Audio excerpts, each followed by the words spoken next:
The dim glow of the city spilled into Maison de Lumière, one of New York's most exclusive rooftop restaurants.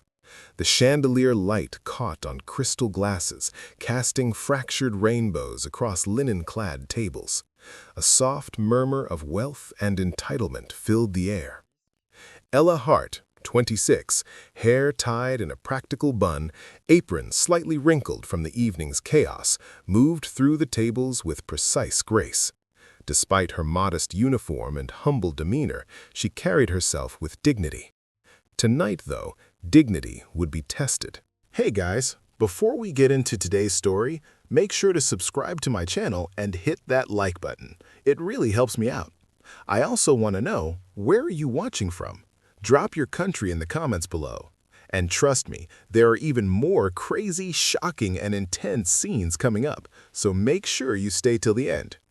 At a corner table, draped in a custom Armani suit, sat Alexander Vail, a self-made billionaire known as much for his ruthless deals as for his ostentatious lifestyle.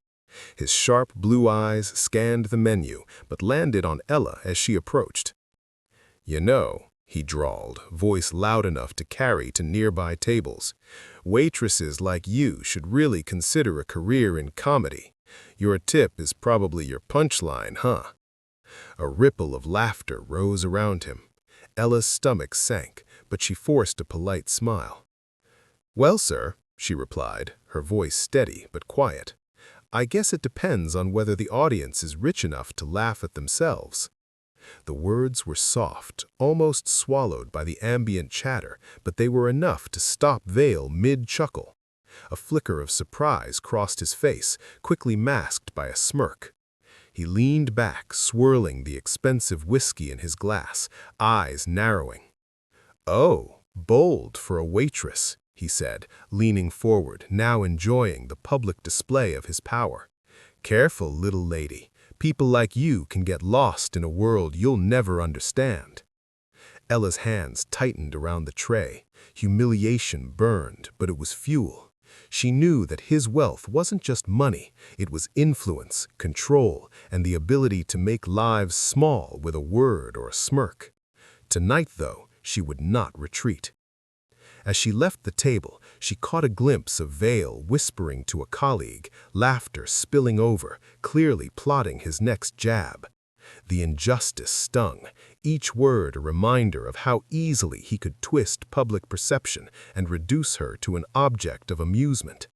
But Ella felt something awaken inside her, a quiet, simmering determination. She would not only endure, she would turn this humiliation into strategy. The night pressed on. Waiters passed, champagne flowed, and Vail continued his games.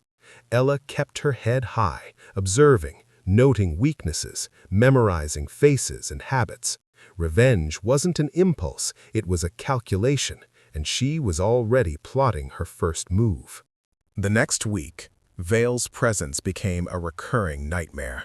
Each evening, Ella noticed him at the restaurant, always choosing the table with the best vantage point. Every time she served him, he tested boundaries, sly comments, public scoffs, veiled insults about her intelligence and ambition. One evening, during a particularly crowded service, Vail called her over in front of his business partners. "Miss Hart," he said with mock reverence, "tell me, do you even know the difference between a risotto and a rice pilaf?" His smirk was cruel, a predator enjoying the game. Ella bent slightly, hands on hips, voice low but firm. "Yes, sir, but I also know the difference between a man who spends millions and a man who respects people." A tense silence followed. One of his colleagues snorted, unsure whether to laugh or be scandalized. Vail's face darkened, amused shock giving way to irritation. He wasn't used to being challenged, especially by someone in a position he deemed inferior. After the rush ended, Ella retreated to the back, heart pounding, but a strange thrill accompanied the fear. She had planted the first seed of disruption in his perfect control. From then on, her observations became meticulous. His routines, the way he flaunted wealth, the subtle ways he manipulated social situations, even the staff's reactions to him. Ella began gathering small intel. She noticed his arrogance led him to underestimate those around him. A missed detail here, a casual boast there, each became a brick in the foundation of a plan. Her humiliation had given way to strategy. Meanwhile, Vale grew more daring. He began assigning impossible tasks, publicly critiquing her work, subtly undermining her credibility with colleagues. And yet, each insult, each laugh only hardened Ella's resolve. She would not seek immediate retaliation. That would satisfy him. Her revenge would be slow, deliberate, and far more satisfying. By the end of the week, the power imbalance was clear to everyone in the restaurant. Vale was untouchable, his laughter echoing through the marble halls. But behind Ella's calm exterior, a storm was building. Weeks passed, and Vale's arrogance reached new heights. He arranged a private tasting event at the restaurant, flaunting his influence. Patrons whispered about the billionaire's wealth. The staff moved under pressure, and Ella served quietly, mentally ticking off every minor slight he had committed.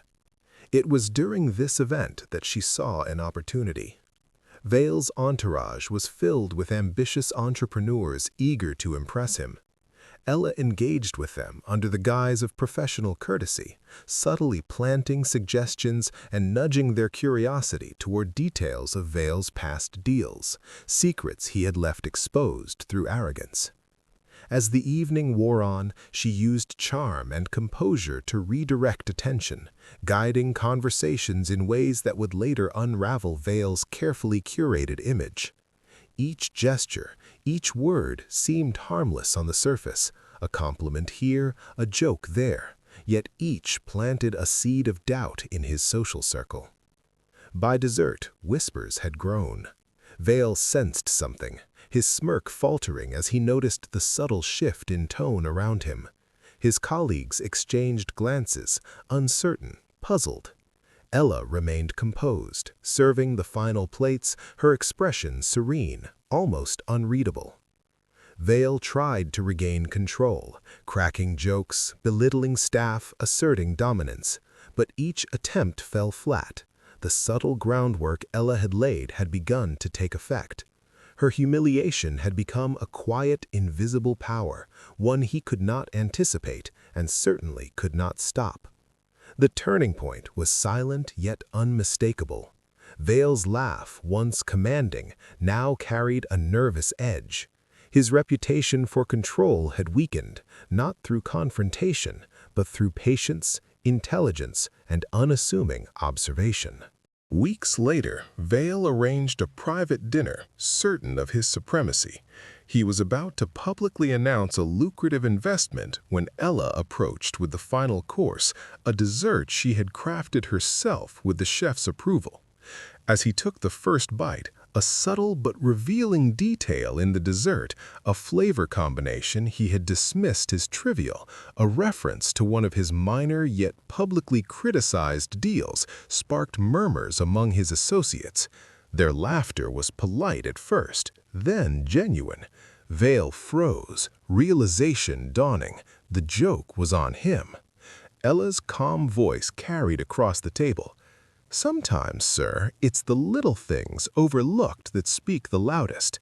The crowd of entrepreneurs and journalists around them laughed softly, seeing him not as the untouchable billionaire, but as a man undone by arrogance and underestimation. Vale's face flushed, his ego shattered in a room of witnesses.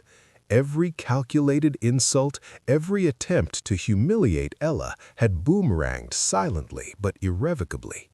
Ella stepped back, holding her head high, watching as his expression twisted from shock to embarrassment to disbelief. The power had shifted.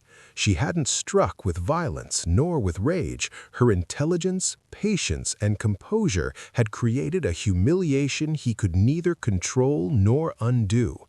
Vale finally looked at her, words failing him. The staff and patrons saw the billionaire in a rare human moment of vulnerability. Ella, the waitress he had mocked, now stood as the quiet architect of his public embarrassment.